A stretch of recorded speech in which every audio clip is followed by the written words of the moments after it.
you don't mind showing a quick overview of the Sugar module, what it's about, and we'll wait for some of these questions to start coming in through the chat facility. Sure, sounds great. All right, so what we're looking at here right now is the dashboard. The dashboard in Sugar is kind of meant to be a quick little snapshot into what's going on in the CRM today.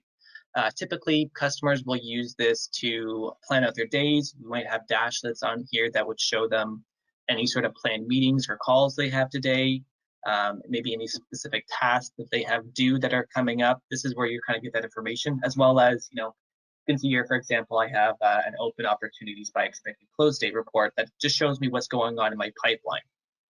So it's not really supposed to be all the data is in one location kind of thing. This is just going to get you a good little snapshot so you can get on with your day and understand what you have to do for your work day.